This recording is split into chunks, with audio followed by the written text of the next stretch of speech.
नमस्कार दोस्तों। आज की कहानी है गिला, मुंशी प्रेमचंद द्वारा लिखित। जीवन का बड़ा भाग इसी घर में गुजर गया, पर कभी आराम न मिला। मेरे पति संसार की दृष्टि में बड़े सज्जन, बड़े शिष्ट, बड़े उदार, बड़े सौम्य होंगे, लेकिन जिस पर गुजरती है वही जानता है। संसार को उन लोगों की प्रशंसा करने में आनंद आता है जो अपने घर को भाड़ में झोंक रहे हों, गैरों के पीछे अपना सर्वनाश किए डालते हों। जो प्राणी घर वालों के लिए मरता है उसकी प्रशंसा संसार वाले नहीं करते। वह तो उनकी दृष्टि में स्वार्थी है, कृपण है, संकीर्ण हृदय है, आचार भ्रष्ट है। इसी तरह जो लोग बाहर वालों के लिए मरते हैं उनकी प्रशंसा घर वाले क्यों करने लगे। अब इन्हीं को देखो, सारे दिन मुझे जलाया करते हैं। मैं पर्दा तो नहीं करती, लेकिन सौदे सुलभ के लिए बाजार जाना बुरा मालूम होता है।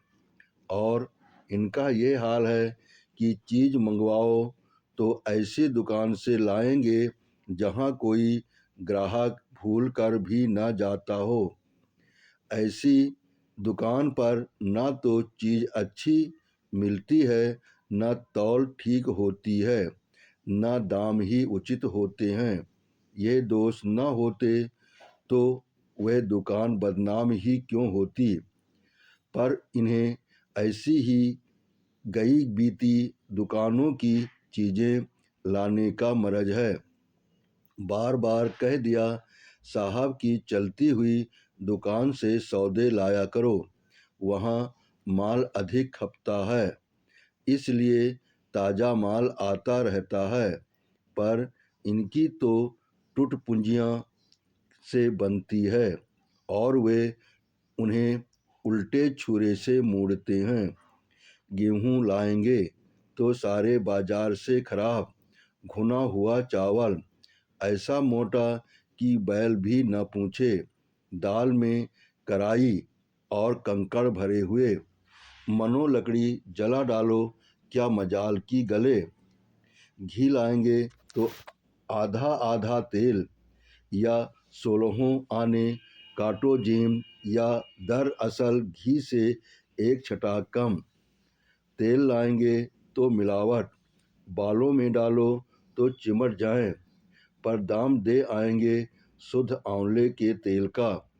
किसी चलती हुई नामी दुकान पर जाते तो इन्हें जैसे डर लगता है, शायद ऊंची दुकान और फीके पकवान के कायल हैं। मेरा अनुभव तो ये है कि नीची दुकान पर ही सड़े पकवान मिलते हैं। एक दिन की बात हो तो बर्दाश्त कर ली जाए, रोज रोज का टंटा नहीं सहा जाता। मैं पूछती हूँ, आखिर आप टुटपुंजियों की दुकान पर जाते ही क्यों हैं? क्या उनके पालन पोषण का ठेका तुम्ही ने लिया है? आप फरमाते हैं, मुझे देखकर सबके सब बुलाने लगते हैं। वाह क्या कहना, कितनी दूर की बात कही है। जरा इन्हें बुला लिया और खुशामद के दो शब्द सुना दिए, थोड़ी सी स्तुति कर दी, बस आपका मिजाज आसमान पर जा पहुंचा। फिर इन्हें सुधि नहीं रहती कि ये कूड़ा करकट बांध रहा है या क्या। पूछती हूँ, तुम उस रास्ते से जाते ही क्यों हो? क्यों किसी दूसरे रास्ते से नहीं जाते? ऐसे उठाई गिरों को मुंह ही क्यों लगाते हो? इसका कोई जवाब नहीं। एक चुप 100 बाधाओं की को हराती है। एक बार एक गहना बनवाने को दिया। मैं तो महाशय को जानती थी, इनसे कुछ पूछना व्यर्थ समझा। अपने पहचान के एक सुनार को बुला रही थी। संयोग से आप भी विराजमान थे। बोले, यह संप्रदाय विश्वास के योग्य नहीं, धोखा खाओगी। मैं एक सुनार को जानता हूँ, मेरे साथ का पढ़ा हुआ है, बरसों साथ साथ खेले हैं। वो मेरे साथ चालबाजी नहीं कर सकता। मैंने भी समझा, जब इनका मित्र है और वो भी बचपन का, तो कहाँ तक दोस्ती का हक न निभाएगा। सोने का एक आभूषण और 100 रुपये इनके हवाले किए। इस भले मानस ने वह आभूषण और रुपये न जाने किस बेईमान को दे दिए कि बरसों के झंझट के बाद जब चीज बनकर आई तो 8 आने तांबा और इतनी भद्दी कि देखकर घिन लगती थी। बरसों की अभिलाषा धूल में मिल गई, रो पीट कर बैठ रही। ऐसे ऐसे वफादार तो इनके मित्र हैं, जिन्हें मित्र की गर्दन पर छुरी फेरने पर भी संकोच नहीं। इनकी दोस्ती भी उन्हीं लोगों से है जो जमाने भर के जट्टू, गिरहकट, लंगोटी में फाग खेलने वाले फाके मस्त हैं, जिनका उद्यम ही इन जैसे आँख के अंधों से दोस्ती गांठना है। नित्य ही एक न एक महाशय उधार मांगने के लिए सिर पर सवार रहते हैं और बिना लिए गला नहीं छोड़ते, मगर ऐसा कभी न हुआ कि किसी ने रुपए चुकाए हों। आदमी एक बार खोकर सीखता है, 2 बार खोकर सीखता है, किंतु ये भले मानस 1000 बार खोकर भी नहीं सीखते। जब कहती हूँ रुपये तो दे आए, अब मांग क्यों नहीं लाते? क्या मर गए तुम्हारे वह दोस्त? तो बस बगलें झाँक कर रह जाते हैं। आपसे मित्रों का सूखा जवाब नहीं दिया जाता। खैर, सूखा जवाब ना दो, मैं भी नहीं कहती कि दोस्तों से बेमुरौती करो, मगर चिकनी चुपड़ी बातें तो बना सकते हो, बहाने तो कर सकते हो। किसी मित्र ने रुपए मांगे और आपके सिर पर बोझ पड़ा, बेचारे कैसे इनकार करें? आखिर लोग जान जाएंगे कि नहीं कि ये महाशय भी खुखल ही हैं। इनकी हविस ये है कि दुनिया इन्हें संपन्न समझती रहे, चाहे मेरे गहने ही क्यों न गिरों रखने पड़ें। सच कहती हूँ, कभी कभी तो एक एक पैसे की तंगी हो जाती है और इन भले आदमी को रुपए जैसे घर में काटते हैं। जब तक रुपए के वारे न्यारे न कर लें, इन्हें चैन नहीं। इनके करतूत कहाँ तक गाऊं, मेरी तो नाक में दम आ जाता। एक न एक मेहमान रोज यमराज की भांति सिर पर सवार रहते हैं। न जाने कहाँ के बेफिक्रे इनके मित्र हैं। कोई कहीं से आकर मरता है, कोई कहीं से। घर क्या है, अपाहिजों का अड्डा है। जरा सा तो घर, मुश्किल से 2 पलंग, ओढ़ना बिछौना भी फालतू नहीं, मगर आप हैं कि मित्रों को निमंत्रण देने को तैयार। आप तो अतिथि के साथ लेटेंगे, इसलिए इन्हें चारपाई भी चाहिए, ओढ़ना बिछौना भी चाहिए, नहीं तो घर का पर्दा खुल जाता है मेरे बच्चों के सिर। गर्मियों में तो खैर कोई मुजायका नहीं, लेकिन जाड़ों में तो ईश्वर ही याद आते हैं। गर्मियों में भी खुली छत पर तो मेहमानों का अधिकार हो जाता है। अब मैं बच्चों के लिए पिंजरे में पड़ी फड़फड़ाया करूं। इन्हें इतनी समझ भी नहीं कि जब घर की यह दशा है तो क्यों ऐसों को मेहमान बनाएं जिनके पास कपड़े लत्ते तक नहीं। ईश्वर की दया से इनके सभी मित्र इसी श्रेणी के हैं। एक भी ऐसा माई का लाल नहीं जो समय पड़ने पर ढेले से भी इनकी मदद कर सके। 2-1 बार महाशय को इसका अनुभव अत्यंत कटु अनुभव हो चुका है, मगर इस जड़ भरत ने जैसे आंखें न खोलने की कसम खा ली है, ऐसे ही दरिद्र भट्टाचार्यों से इनकी पटती है। शहर में इतने लक्ष्मी के पुत्र हैं, पर आपका किसी से परिचय नहीं। उनके पास जाते इनकी आत्मा दुखती है। दोस्ती गांठेंगे ऐसों से जिनके घर में खाने का ठिकाना नहीं। एक बार हमारा कहार छोड़कर चला गया और कई दिन कोई दूसरा कहार न मिला। किसी चतुर और कुशल कहार की तलाश में थी, किंतु आपको जल्द से जल्द कोई आदमी रख लेने की धुनी सवार हो गई। घर के सारे काम पूर्ववत चल रहे थे, पर आपको मालूम हो रहा था कि गाड़ी रुकी हुई है। मेरा झूठे बर्तन मांजना और अपना साग भाजी के लिए बाजार जाना इनके लिए असह्य हो उठा। एक दिन जाने कहाँ से एक बांगड़ू को पकड़ लाए। उसकी सूरत कह देती थी कि कोई जांगड़ू है, मगर आपने उसका ऐसा बखान किया कि क्या कहूँ। बड़ा होशियार है, बड़ा आज्ञाकारी, परले सिरे का मेहनती है, गजब का सलीकेदार और बहुत ही ईमानदार। खैर, मैंने उसे रख लिया। मैं बार बार क्यों इनकी बातों में आ जाती हूँ, इसका मुझे स्वयं आश्चर्य है। यह आदमी केवल रूप से आदमी था, आदमियत के और कोई लक्षण उसमें न थे। किसी काम की तमीज नहीं, बेईमान न था, पर गधा अव्वल दर्जे का। बेईमान होता तो कम से कम इतनी तस्कीन तो होती कि खुद खा जाता है, अभागा दुकानदारों के हाथों लुट जाता था। 10 तक की गिनती उसे न आती थी। 1 रुपया देकर बाजार भेजूं तो संध्या तक हिसाब न समझा सके। क्रोध पी पी कर रह जाती थी। रक्त खोलने लगता था कि दुष्ट के कान उखाड़ लूं, मगर इन महाशय को उसे कभी कुछ कहते नहीं देखा। डांटना तो दूर की बात, आप नहा धोकर धोती छांट रहे हैं और वह दूर बैठा तमाशा देख रहा है।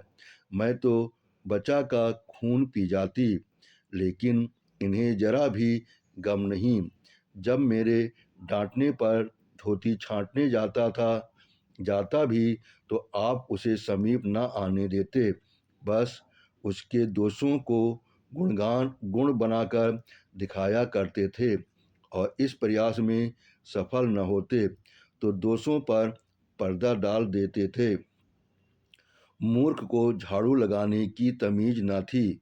मर्दाना कमरा ही तो सारे घर में ढंग का एक कमरा है, उसमें झाड़ू लगाता तो इधर की चीज उधर, ऊपर की नीचे, मानो कमरे में भूकंप आ गया हो।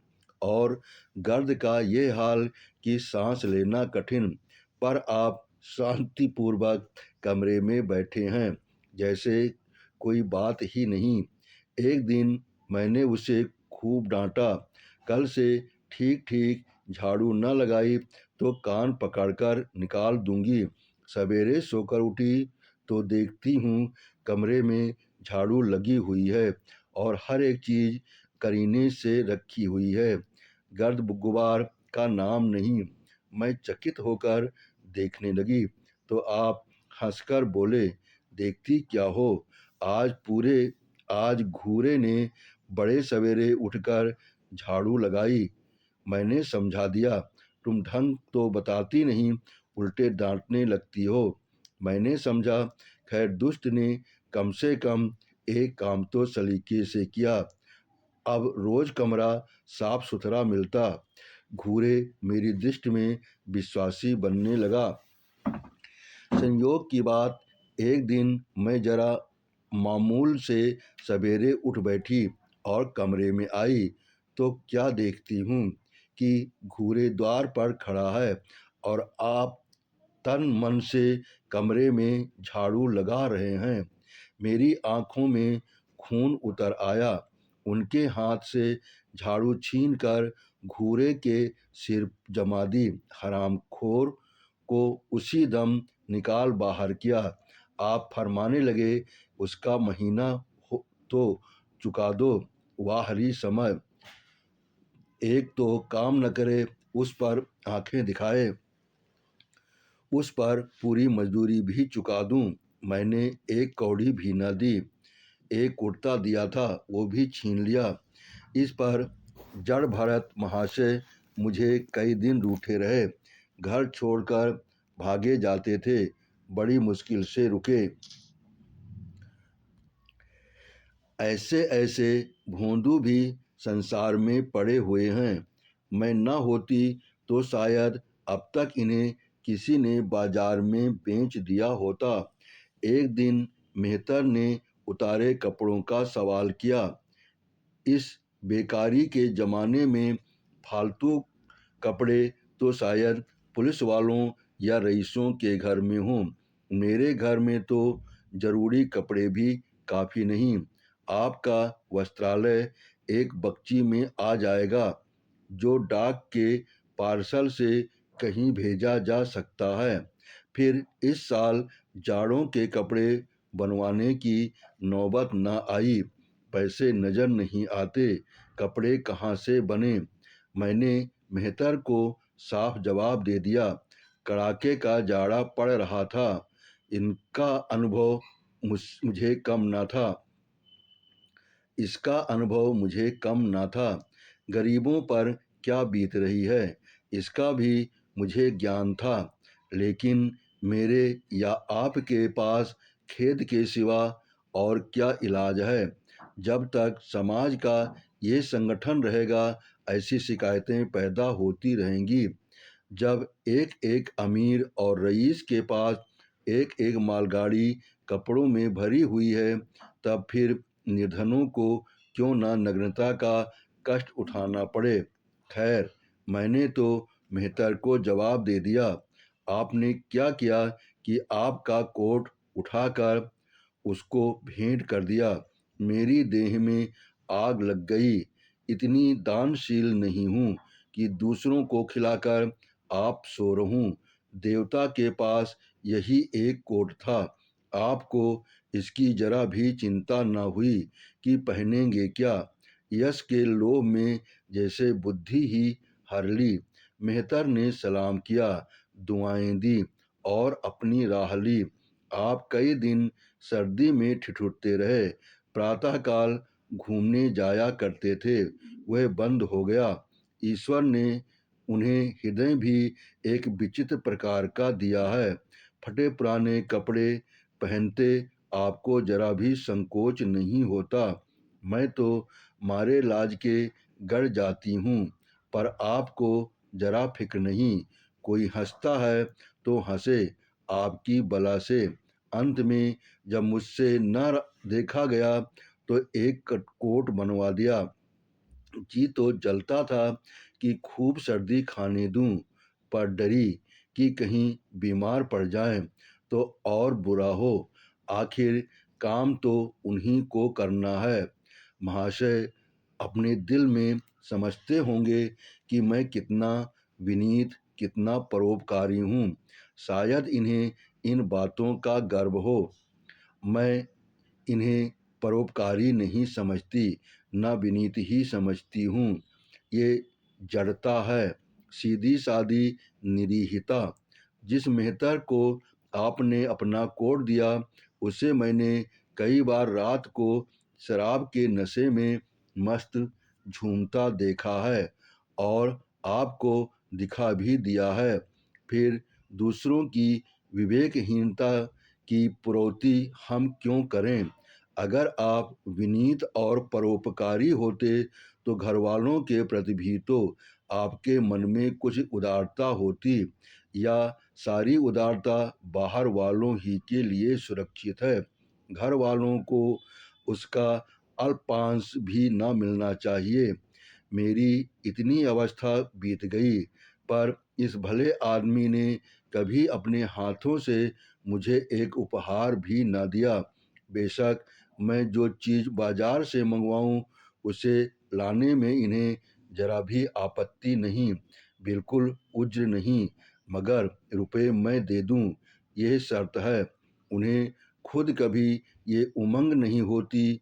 मैं ये मानती हूँ कि बेचारे अपने लिए भी कुछ नहीं लाते।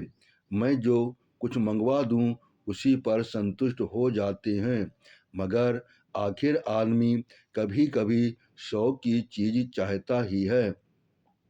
अन्य पुरुषों को देखती हूँ, स्त्री के लिए तरह तरह के गहने, भांति भांति के कपड़े, शौक श्रृंगार की वस्तुएं लाते रहते हैं।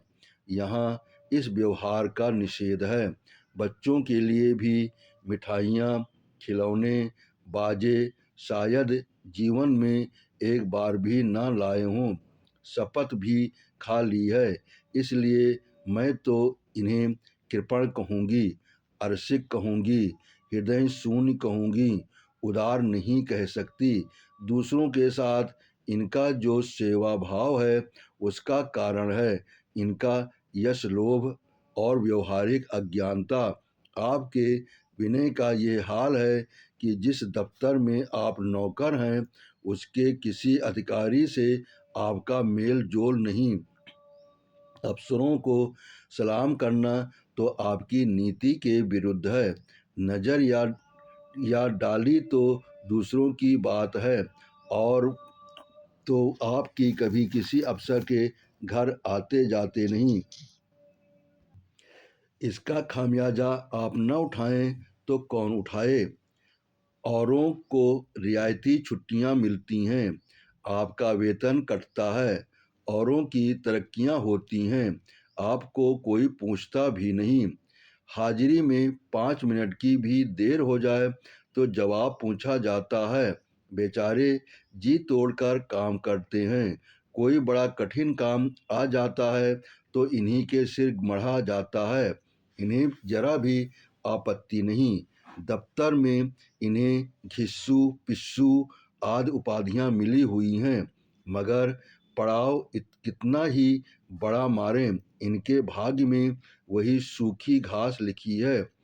ये विनय नहीं है, स्वाधीन मनोवृत्ति भी नहीं है। मैं तो इसे समय चातुरी का अभाव कहती हूँ, व्यवहारिक ज्ञान की क्षति कहती हूँ। आखिर कोई अफसर आपसे क्यों प्रसन्न हो? इसलिए कि आप बड़े मेहनती हैं। दुनिया का काम मरुवत और रवादारी से चलता है। अगर हम किसी से खींचे रहें तो कोई कारण नहीं कि वह भी हमसे ना खींचा रहे। फिर जब मन में क्षोभ होता है तो वो दफ्तरी व्यवहारों में भी प्रकट हो ही जाता है। जो मातहत अफसर को प्रसन्न रखने की चेष्टा करता है, जिनकी जात से अफसर का कोई व्यक्तिगत उपकार होता है, जिस पर वो विश्वास कर सकता है, उसका लिहाज वो स्वभावतः करता है। ऐसी सिरागियों से क्यों किसी को सहानुभूति होने लगी? अफसर भी तो मनुष्य हैं। उसके हृदय में जो सम्मान और विशिष्टता की कामना है वो कहाँ पूरी हो? जब अधीनस्थ कर्मचारी ही उससे फिरंट रहें तो क्या उसके अफसर उसे सलाम करने आएंगे? आपने जहाँ नौकरी की वहाँ से निकाले गए, कभी किसी दफ्तर में 2-3 साल से ज़्यादा न टिके, या तो अफसर से लड़ गए या कार्याधिक्य के कारण छोड़ बैठे। आपको कुटुंब सेवा का दावा है। आपके कई भाई भतीजे होते हैं, वो कभी इनकी बात भी नहीं पूछते। आप बराबर उनका मुंह ताकते रहते हैं। इनके एक भाई साहब आजकल तहसीलदार हैं। घर की मिल्कियत उन्हीं की निगरानी में है। वो ठाठ से रहते हैं, मोटर रख ली है, कई नौकर चाकर हैं, मगर यहाँ भूले से भी पत्र नहीं लिखते। एक बार हमें रुपयों की बड़ी तंगी हुई। मैंने कहा अपने भ्राता जी से क्यों नहीं मांग लेते। कहने लगे उन्हें क्यों चिंता में डालूं, उन्हें भी तो अपना खर्च है। कौन सी ऐसी बचत हो जाती होगी। जब मैंने बहुत मजबूर किया तो आपने पत्र लिखा। मालूम नहीं पत्र में क्या लिखा। पत्र लिखा या मुझे चकमा दे दिया। रुपए न आने थे, न आए। कई दिनों के बाद मैंने पूछा, कुछ जवाब आया। श्रीमान के भाई साहब के दरबार से। आपने रुष्ट होकर कहा, अभी केवल 1 सप्ताह तो खत पहुँचे हुए, अभी क्या जवाब आ सकता है। 1 सप्ताह और गुजरा मगर जवाब नदारद। अब आपका ये हाल है कि मुझे कुछ बातचीत करने का अवसर ही नहीं देते। इतने प्रसन्नचित्त नजर आते हैं कि क्या कहूँ। बाहर से आते हैं तो खुश खुश, कोई ना कोई शिगुफा लिए हुए। मेरी खुशामद भी खूब हो रही है। मेरे मैके वालों की प्रशंसा भी हो रही है। मेरे गृह प्रबंध का बखान भी असाधारण रीत से किया जा रहा है। मैं इस महाशय की चाल समझ रही थी। ये सारी दिलजोई केवल इसलिए थी कि श्रीमान के भाई साहब के विषय में कुछ पूछ ना बैठूं। सारे राजनैतिक, आर्थिक, सामाजिक, आचरिक प्रश्नों की मुझसे व्याख्या की जाती थी, इतने विस्तार और गवेषणा के साथ कि विशेषज्ञ भी उस लोहा मान जाएं, केवल इसलिए कि मुझे वो प्रसंग उठाने का अवसर न मिले। लेकिन मैं भला कब चूकने वाली थी। जब पूरे 2 सप्ताह गुजर गए और बीमे के रुपए भेजने की मिति मौत की तरह सिर पर सवार हो गई तो मैंने पूछा, क्या हुआ। तुम्हारे भाई साहब ने श्रीमुख से कुछ फरमाया या अभी तक पत्र नहीं पहुंचा। आखिर घर की जायदाद में हमारा भी कुछ हिस्सा है या नहीं। या हम किसी लौंडी दासी के संतान हैं। 500 रुपये साल का नफा तो 10 साल पहले था, अब तो 1,000 से कम न होगा। पर हमें कभी एक कानी कौड़ी भी नहीं मिली। मोटे हिसाब से हमें 2,000 मिलना चाहिए। 2,000 न हो, 1,000 हो, 500 हो, 250 हो, कुछ न हो तो बीमा के प्रीमियम भर के तो हों।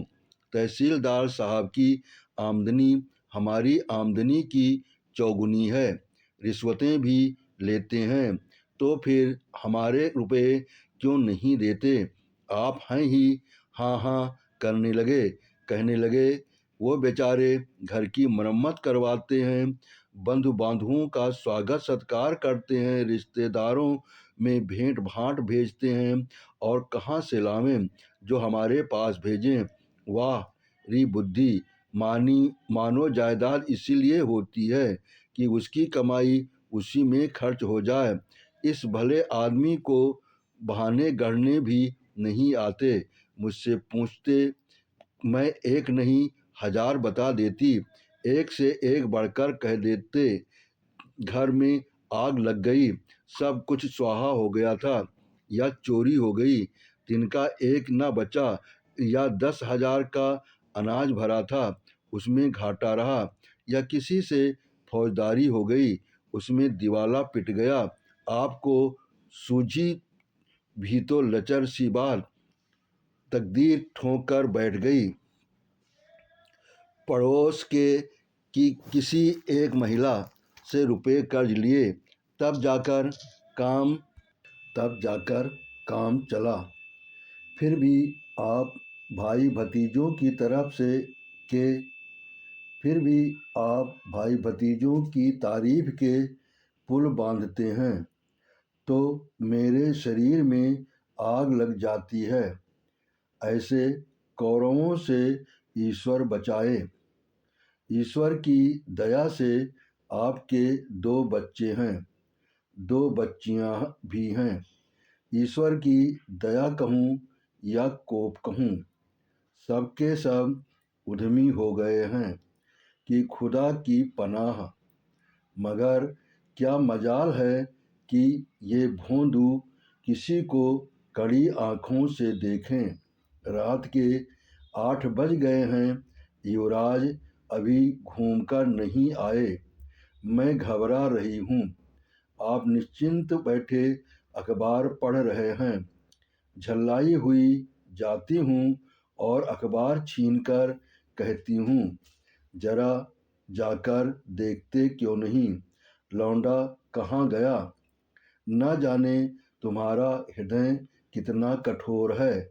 ईश्वर ने तुम्हें संतान ही न जाने क्यों दे दी।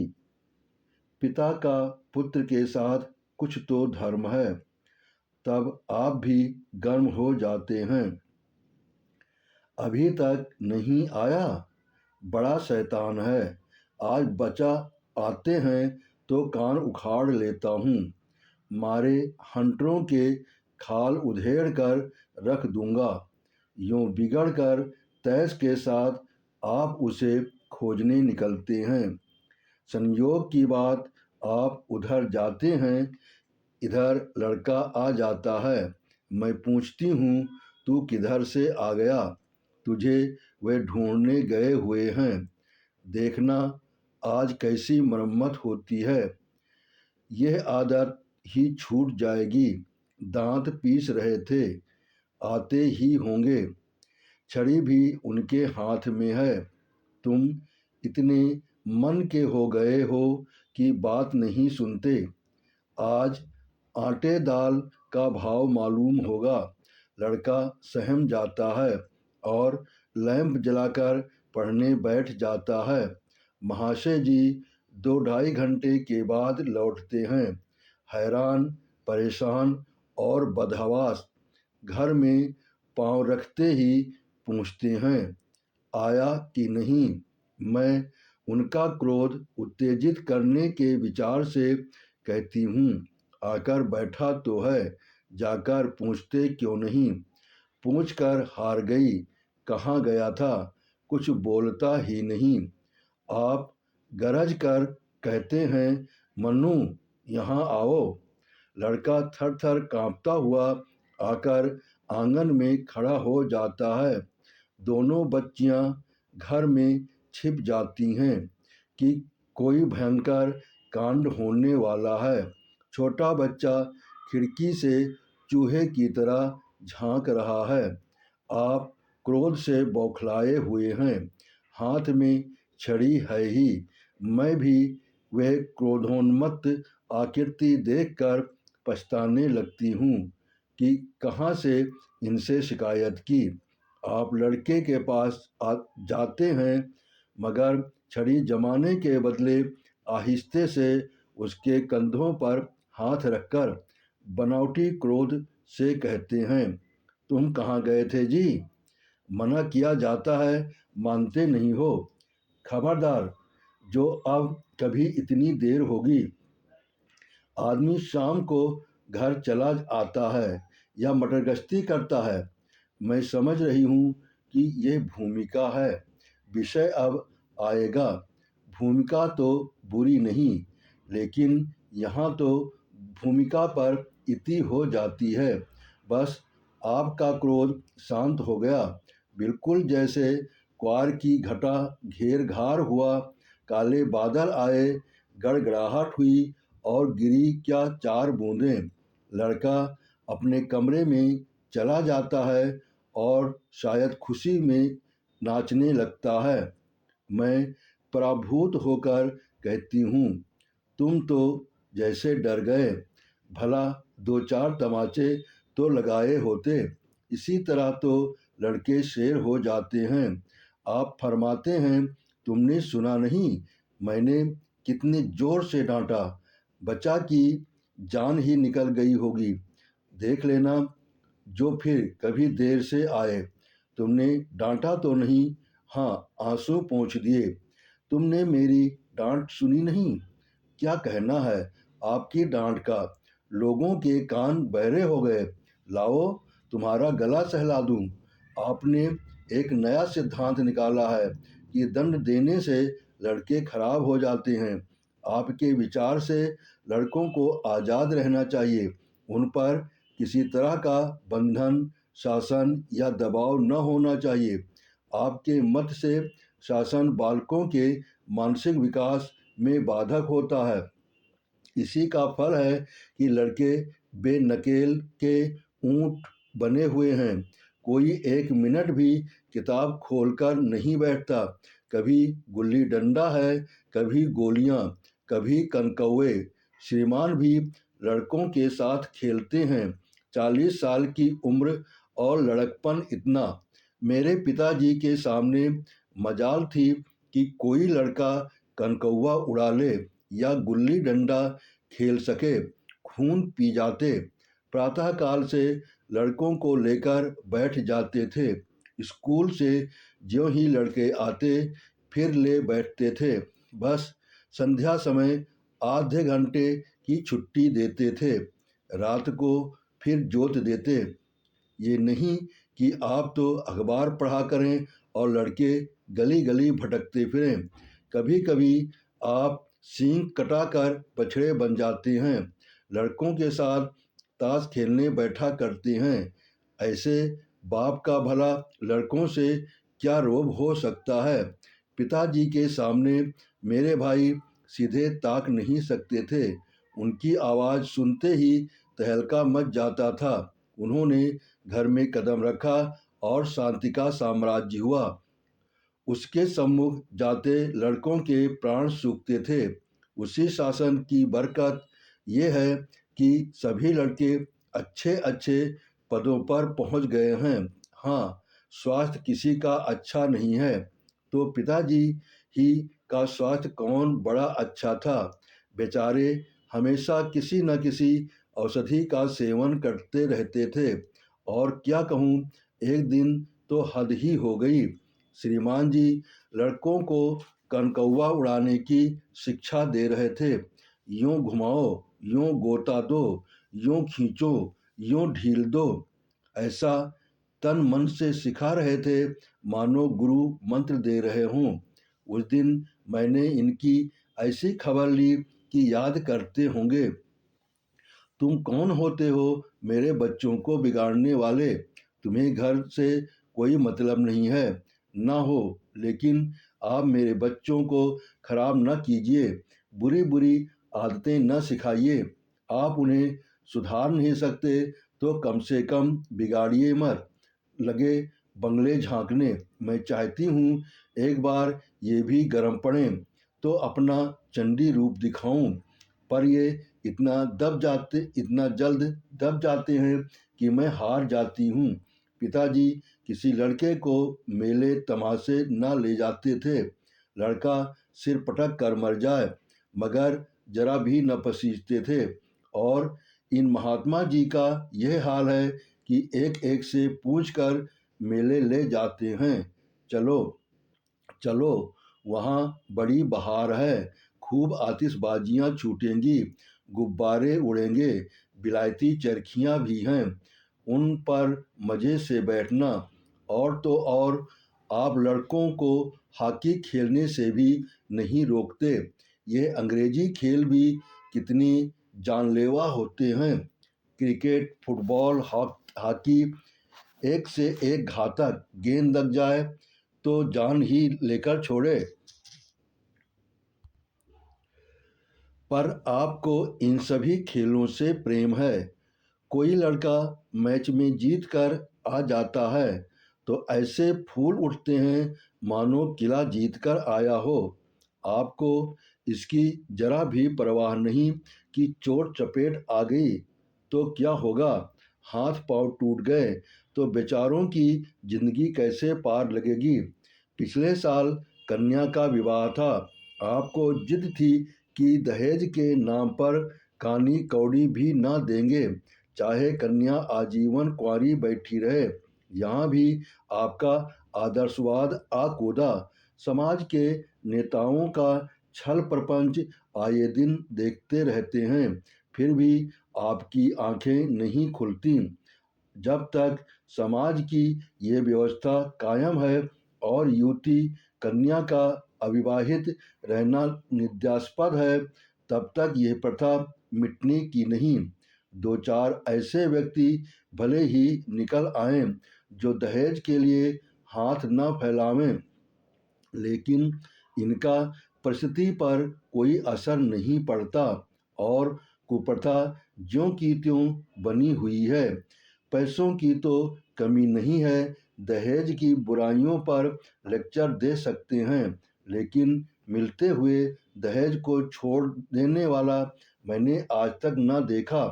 जब लड़कों की तरह लड़कियों की शिक्षा और जीविका की सुविधाएं निकल आएंगी तो ये प्रथा भी विदा हो जाएगी।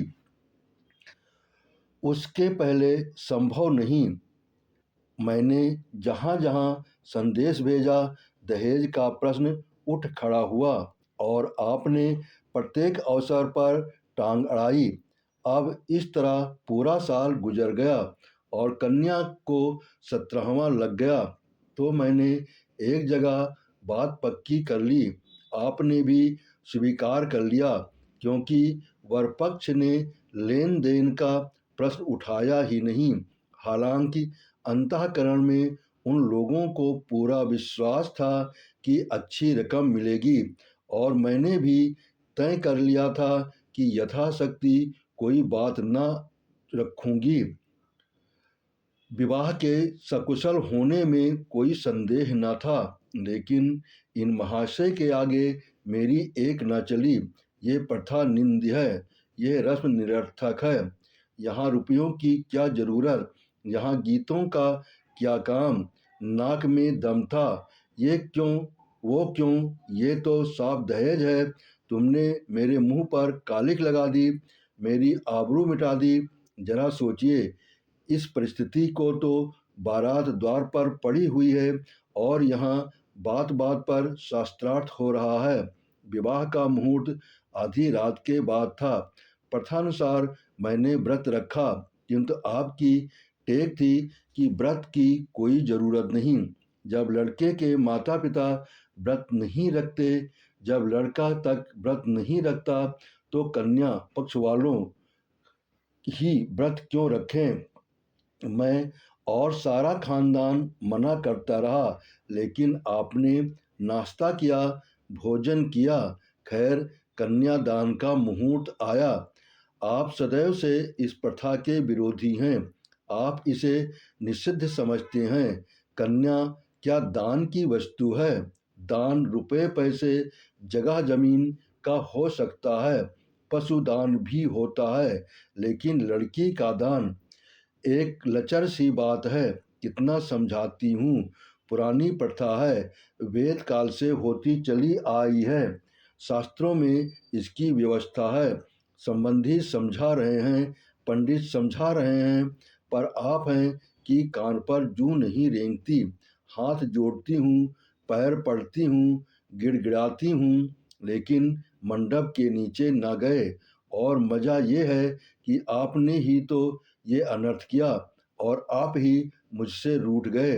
विवाह के पश्चात महीनों बोलचाल न रही।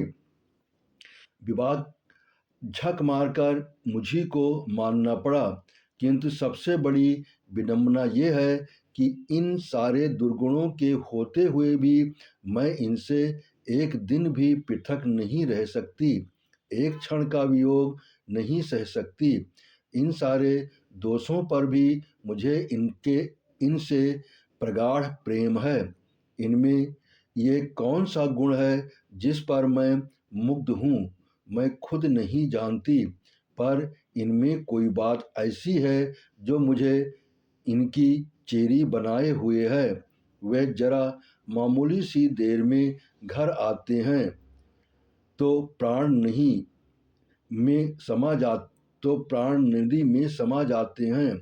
आज यदि विधाता इनके बदले मुझे कोई विद्या और बुद्धि का पुतला, रूप और धन का देवता भी दे, तो मैं उसकी ओर आंख उठाकर भी न देखूं। ये धर्म की बेड़ी नहीं है, कदापि नहीं, प्रथागत प्रतिव्रत भी नहीं, बल्कि हम दोनों की प्रकृति में कुछ ऐसी क्षमताएं, कुछ व्यवस्थाएं उत्पन्न हो गई हैं, मानो किसी मशीन के कल पुर्जे घिस घिसाकर फिट हो गए हों और एक पुर्जे की जगह दूसरा पुर्जा काम ना दे सके। चाहे वो पहले से कितना ही सुडौल, नया और सुदृढ़ क्यों न हो। जाने हुए रास्ते से हम निस्संग आंखें बंद किए चले जाते हैं। उसके ऊंच नीच, मोड़ और घुमाव सब हमारी आंखों में समाये हुए हैं। अनजान रास्ते पर चलना कितना कष्टप्रद होगा। शायद आज मैं इनके दोषों को गुणों से बदलने पर भी तैयार न होंगी। आपने कहानी सुनी, इसके लिए आपका बहुत बहुत धन्यवाद। आपने सब्सक्राइब किया, इसके लिए मैं दिल से आभारी हूँ।